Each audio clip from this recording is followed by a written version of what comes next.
തിരക്കഥാകൃത്തുക്കൾ അഭിനയിക്കുന്നു എന്ന് പറയുന്നത് പണ്ടും സംഭവിച്ചിട്ടുള്ള കാര്യമാണ്. തൊപ്പിൽ ബാസി ഒരുപാട് നാടകങ്ങളിൽ അഭിനയിച്ചിട്ടുണ്ട്, സിനിമകളിൽ അഭിനയിച്ചിട്ടുണ്ട്. പിന്നെ രഞ്ജി പണിക്കർ താൻ തിരക്കഥ എഴുതുന്ന മിക്കവാറും എല്ലാ ചിത്രങ്ങളും ചെറിയൊരു വേഷത്തിൽ അഭിനയിക്കുമായിരുന്നു. ലാൽ ജോസ് ചില പടങ്ങളിൽ അഭിനയിച്ചിട്ടുണ്ട്, ഫാസിൽ അഭിനയിച്ചിട്ടുണ്ട്, അങ്ങനെ പലരും അത് ചെയ്തിട്ടുണ്ട്. ഞാൻ ആ വഴിക്കൊന്നും ചിന്തിച്ചിട്ടില്ലാത്ത ഒരാളാണ്. ഞാൻ ഇപ്പോൾ അഭിനയത്തെക്കുറിച്ച് എനിക്ക് അങ്ങനെ ഒന്നും പറയാനും അറിയില്ല. കാരണം അഭിനയത്തെക്കുറിച്ച് സൈദ്ധാന്തിക തലത്തിൽ പലതും ഞാൻ മനസ്സിലാക്കിയിട്ടുണ്ട്, പഠിക്കാൻ ശ്രമിച്ചിട്ടുണ്ട്. ഗോപിയുമായിട്ട് അതിനെക്കുറിച്ച് നടത്തിയ സംവാദം പോലും ഞാൻ പുസ്തക രൂപത്തിൽ എഴുതിയിട്ടുണ്ട്. ഈ അഭിനയത്തെക്കുറിച്ച് ഞാൻ വായിച്ചിട്ടുള്ള വിശദീകരണങ്ങളിൽ ഒന്ന് അതൊരു സ്പിരിച്വൽ പ്രത്യയശാസ്ത്രമാണ്. അത് ആത്മാവ് കൊണ്ട് അർപ്പിക്കേണ്ട ഒന്നാണ്. അതിനേക്കാൾ രസകരമായിട്ട് it is something like sex എന്നാണ് പറഞ്ഞിട്ടുള്ളത്. You can do it but never speak about it എന്നാണ് പറഞ്ഞു കേട്ടിട്ടുള്ളത്. പക്ഷേ എന്നെ സംബന്ധിച്ചിടത്തോളം ഞാനൊരു ചിത്രത്തിൽ പ്രത്യക്ഷപ്പെട്ടു എന്നുള്ളത് സത്യമാണ്.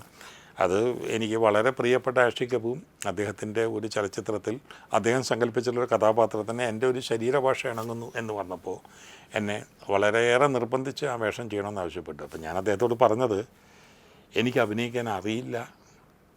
അപ്പോൾ അദ്ദേഹം എന്നോട് പറഞ്ഞ മറുപടി, സാർ അതാണ് ഏറ്റവും പ്രധാനം. സാറിന് അഭിനയിക്കാൻ അറിയില്ല എന്നുള്ള സത്യം സാറിന് അറിയാം. അതറിയാതെ തങ്ങൾക്ക് അഭിനയിക്കാൻ അറിയില്ലാതിരിക്കുകയും അഭിനയിക്കാൻ അറിയാമെന്ന് തെറ്റിദ്ധരിച്ച് വന്നവരാണ് നമ്മുടെ ഇൻഡസ്ട്രിയിൽ ഒരുപാട് പ്രശ്നം ഉണ്ടാക്കുന്നത്. സാറ് അഭിനയിക്കേണ്ട, you just behave the way you feel like. എൻ്റെ കഥാപാത്രത്തിന് ഇണങ്ങുമെന്ന് എനിക്ക് വിശ്വാസമുള്ളതുകൊണ്ടാണ്. അപ്പോൾ അതുകൊണ്ട് അത് അഭിനയമായിരുന്നു എന്ന് അവകാശപ്പെടുന്നത് എനിക്ക് അറിഞ്ഞൂടെ എത്രത്തോളം അവകാശപ്പെടാൻ കഴിയുമെന്നുള്ളത്. ഞാൻ ഐ ഹവ് നോട്ട് സീൻ ഇവൻ എ സിംഗിൾ ഫ്രെയിം. അതൊരു കഥാപാത്രമായിട്ട് അയാൾ ആവശ്യപ്പെടുന്ന രീതിയിൽ ആ സംഭാഷണങ്ങൾ പറഞ്ഞുകൊണ്ട് ഞാൻ അയാളുടെ നിർദ്ദേശങ്ങൾക്ക് വിധേയനായി നിന്നിട്ടുണ്ടെന്ന് ഉള്ളതല്ലാതെ അതൊരു അഭിനേതാവിൻ്റെ തിരപ്പുറപ്പാടാണെന്നുള്ള തെറ്റിദ്ധാരണയൊന്നും എനിക്കില്ല. രണ്ടാമതൊരു ചിത്രത്തെക്കുറിച്ച് ഈ നിമിഷം വരെ ഞാൻ ചിന്തിച്ചിട്ടില്ല. എന്തെങ്കിലും സാധ്യതകൾ തേടി വരാണെങ്കിൽ കഴിയുന്നത്ര ഒഴിഞ്ഞു മാറാൻ ശ്രമിക്കും എന്നുള്ളതും സത്യം. കാരണം ഞാനിപ്പോഴും ഇതിൻ്റെ പുറകിൽ നിന്നുള്ള കാര്യങ്ങളെക്കുറിച്ച് മനസ്സർപ്പിച്ചിട്ടുള്ളൂ. എൻ്റെ ഒരു വിദൂരമായ സ്വപ്നത്തിൽ പോലും അഭിനേതാവായി ഞാൻ എന്നെ കണ്ടിട്ടില്ല. ഇപ്പോഴും എനിക്ക് കാണാൻ കഴിഞ്ഞിട്ടില്ല. I don't know what remains in future. നമ്മൾ ആരുടെയും പ്രഡിക്ഷനിൽ പെട്ടതല്ലല്ലോ.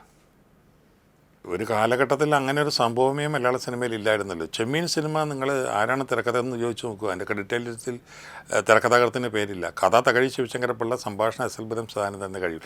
സംവിധായകൻ്റെ ഒരു ലാവണത്തിൻ്റെ ഒരു ഭാഗമായിരുന്നു തിരക്കഥാ രചന മലയാളിയെ സംബന്ധിച്ചിടത്തോളം.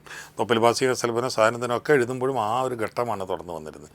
പിന്നീട് ഇവരുടെ എല്ലാം വിഖ്യാതങ്ങളായ നാടകങ്ങൾ ചലച്ചിത്രവൽക്കരിക്കപ്പെട്ടപ്പോഴാണ് ഇവരുടെ ആ സ്റ്റാർഡം, നാടകവേദിയിലെ സ്റ്റാർഡം സിനിമ പ്രയോജനപ്പെടുത്തിയിരുന്നു എന്നല്ലാതെ തിരക്കഥാകാരന് മലയാള സിനിമയിൽ ആദ്യത്തെ അന്തസ്സുള്ള കസേര സ്വന്തമാക്കി കൊടുത്ത് എം ടി വാസുദേവൻ നായരാണ്. അതിന് കൂടുതൽ വിലയുണ്ടാക്കി കൊടുത്ത് പത്മരാജനാണ്. പിന്നെയാണ് ഷെരീഫിനും ടി ദാമോദരനും അടക്കമുള്ള റൈറ്റേഴ്സിന് ഡയറക്ടറോടൊപ്പം ബില്ലിങ് കിട്ടുന്നൊരവസ്ഥ വന്നത്. അതിൻ്റെയൊക്കെ അത് ശാഠ്യപൂർവ്വം തന്നെ നൽകിയിരിക്കണമെന്ന് അവകാശപ്പെട്ടിരുന്നവരുടെ കൂട്ടത്തിലാണ് നമ്മളൊക്കെ ഉള്ളത്. അത് കഴിഞ്ഞ് അതൊരു വലിയ കാലഘട്ടം വരെ അത് തുടർന്നു പോന്നിരുന്നു.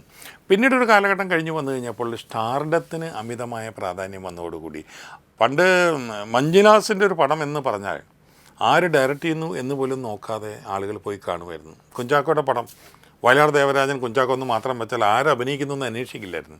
അത്തരത്തിലുള്ള ബ്രാൻഡിങ് മാറിയ ശേഷം സംവിധായകരുടെയും എഴുത്തുകാരുടെയും പേരിലുള്ള ബ്രാൻഡിങ് വരാൻ തുടങ്ങി.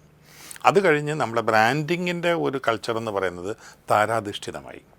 അപ്പോൾ സ്വാഭാവികമായിട്ട് ആര് ഡയറക്റ്റ് ചെയ്യുന്നു എന്നുള്ളത് വളരെ റിലവൻ്റ് അല്ലാതെ വളരെ കുറച്ച് ഡയറക്ടേഴ്സിനെ ആ ഒഴുക്കിനെതിരെ പിടിച്ച് നിൽക്കാൻ കഴിഞ്ഞിട്ടുള്ളൂ. അങ്ങനെ നിന്നവരുടെ കൂട്ടത്തിലാണ് നമ്മൾ കാണുന്നത്. ഫാസിലിനെ കാണുന്നുണ്ട്, ഭരതനെ കാണുന്നുണ്ട്, ഹരിഹരനെ കാണുന്നുണ്ട്. അതേ അളവിൽ എത്ര പേര് പുറകെയുണ്ടെന്ന് ചോദിച്ചാൽ നമുക്ക് പറയാൻ പറ്റാതെ വന്നു. അങ്ങനെ വന്നു കഴിഞ്ഞപ്പോൾ പിന്നെ ഈ വളരെ ഇത്തരത്തിലുള്ള ഒരു പ്രതിഷ്ഠാസമം വളർന്നു വന്നിരുന്ന എഴുത്തുകാരുടെ ഒരു വംശവും മാറി.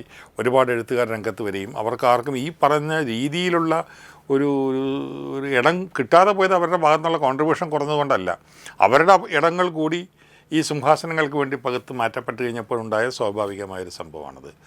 പിന്നീട് വന്നുള്ള ഇപ്പോഴത്തെ കാലഘട്ടത്തിലെ സിനിമയിൽ എഴുത്തുകാർക്ക് അങ്ങനെ വലിയ പ്രാധാന്യം ലഭിക്കുന്നില്ല എന്നുള്ളത് സത്യമാണ്.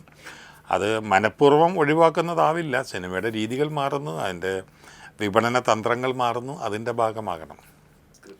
അവാർഡ് എന്ന് പറയുന്നത് ഒരിക്കലും എന്നെ അങ്ങനെ ഒരു വല്ലാതെ വശീകരിച്ചുള്ള സംഭവമൊന്നുമില്ല. കിട്ടാമായിരുന്ന പല ചിത്രങ്ങളുണ്ടായിരുന്നു. അത് പക്ഷേ കിട്ടിയില്ല എന്നുള്ളതിൻ്റെ പേരിൽ ഇപ്പോഴും നിങ്ങൾ എന്തുകൊണ്ടാണ് ഓർമ്മയ്ക്കായെന്ന് പറഞ്ഞ ചിത്രം ഓർക്കുന്നത്? അവാർഡ് കിട്ടിയിരുന്നു മാത്രം ഓർക്കില്ലല്ലോ. മിന്നാമിനിങ്ങിൻ്റെ തുറങ്ങോട്ടം ഒരു അംഗീകാരം എനിക്ക് ലഭിച്ചില്ലല്ലോ. പക്ഷേ അത് ഞാൻ എവിടെ ചെന്നാലും പിന്നെ ആളുകൾ ഇപ്പോഴും ഏറ്റവും ഹൃദയൈക്യത്തോടെ ഓർക്കുന്ന അപൂർവം ചിത്രങ്ങളിൽ ഒന്ന് മിന്നാമിനിങ്ങിൻ്റെ തുറങ്ങോട്ടമാണ്. അപ്പോൾ അവാർഡുകൾ കിട്ടുന്നത് അതൊരിക്കലും ആരെങ്കിലും മനഃപൂർവ്വം ശ്രമിച്ചിട്ടാണെന്നുള്ള തെറ്റിദ്ധാരണ. ഞാൻ 2-3 തവണ അവാർഡ് ജൂറിയിൽ ഉണ്ടായിരുന്നിട്ടുള്ള ആളാണ്. അവരുടെ മുമ്പിൽ വരുന്ന ചിത്രങ്ങൾ ആ അവാർഡ് ജൂറിക്കൊരു കെമിസ്ട്രി ഉണ്ട്. അതിൻ്റെ ഒരു സമീപനത്തിൻ്റെ അളവും പാത്രയിൽ അവർ അളന്നു വരുമ്പോൾ അതിനേക്കാളും കൂടുതൽ പ്രാമുഖ്യം മറ്റൊരു ചിത്രത്തിന് ലഭിച്ചിട്ടുണ്ടാകും. ഇപ്പോൾ മലയാള സിനിമയിൽ ചലച്ചിത്ര അവാർഡുകൾ ആദ്യമായി ഏർപ്പെടുത്തിയ വർഷം ഏറ്റവും മികച്ച ചലച്ചിത്രമായി തിരഞ്ഞെടുക്കപ്പെട്ടത് കുമാരസംഭവമാണ്. ആ വർഷം മധുവിൻ്റെ പ്രിയ ഉണ്ടായിരുന്നു. പ്രിയാണോ സതിയാണോ ഞാൻ ഓർക്കുന്നത്. അതുപോലത്തെ 2-3 വളരെ നല്ല മലയാള ചിത്രങ്ങൾ ഉണ്ടായിരുന്നിട്ടും അതിന് അരനാഴിക നേരം അടക്കമാണെന്ന് ഞാൻ കരുതുന്നു. അല്ല, അരനാഴികേര അതിൻ്റെ പിറ്റേ വർഷമാണ്. ഏതായാലും കുമാരസംഭവം ആയിരുന്നില്ല ആ വർഷത്തെ ഏറ്റവും മികച്ച ചിത്രം. പക്ഷെ ആ മികച്ച ചിത്രങ്ങൾ ഇന്നും നമ്മുടെ മനസ്സിലുണ്ട്. അപ്പോൾ ഇത് സ്വാഭാവികമായിട്ട് സംഭവിക്കാവുന്ന കാര്യമാണ്. ക്യാമ്പസിലെ രൂപമാതൃകകളിൽ ഒരുപാട് വ്യത്യാസങ്ങൾ വന്നിട്ടുണ്ട്. കാലം മാറുന്നതനുസരിച്ച് മനസ്സിൻ്റെ സഞ്ചാരവേഗം മാറുന്നുണ്ട്. ഇൻവാരിബിളി ദർ ആർ ചേഞ്ചസ്. പക്ഷേ ഒരു ക്യാമ്പസിലെ യുവത്വത്തെ, കൗമാരത്തിൽ നിന്ന് യൗവനത്തിലേക്ക് കാലൂന്നുന്ന യുവത്വത്തെ നയിക്കുന്ന ചില ക്വേക്സ് ഉണ്ട്. അവരുടെ എന്താണ് പറയുക, കമ്പനങ്ങളെന്നൊക്കെ പറയാവുന്ന, അതിൻ്റെ അടിസ്ഥാന സ്ഥായി, അതിൻ്റെ ശ്രുതി എന്നും ഒന്ന് തന്നെയാണ്. പലതിനെയും ചോദ്യം ചെയ്യാനുള്ള ഒരു അതിരുകവിഞ്ഞ വാസന, അറിയപ്പെടാത്ത പലതും അറിഞ്ഞെടുക്കുന്നതിന് വേണ്ടിയുള്ളൊരു വല്ലാത്ത അഭിവാഞ്ച, അതോടൊപ്പം തന്നെ നിഗൂഢതകളുടെ പുറകെയുള്ള മാസ്മരികമായൊരു ആകർഷണം, ഇതെല്ലാം അടിസ്ഥാന ചോദനകളാണ്. അതിൽ യാതൊരു മാറ്റവുമില്ല. ആ മാറ്റമില്ലായ്മയാണ് ലാൽ ജോസ് എൻ്റെ അടുത്ത് പറഞ്ഞത്, CMS കോളേജിൻ്റെ പെർമിഷൻ കിട്ടുന്നില്ലെങ്കിൽ ഞാൻ ഈ പടം ഷൂട്ട് ചെയ്യില്ലെന്നാണ്. കാരണം ചാമരം കണ്ടപ്പോൾ CMSനോട് തോന്നിയ ഒരു അഗാധമായ പ്രണയമുണ്ട്.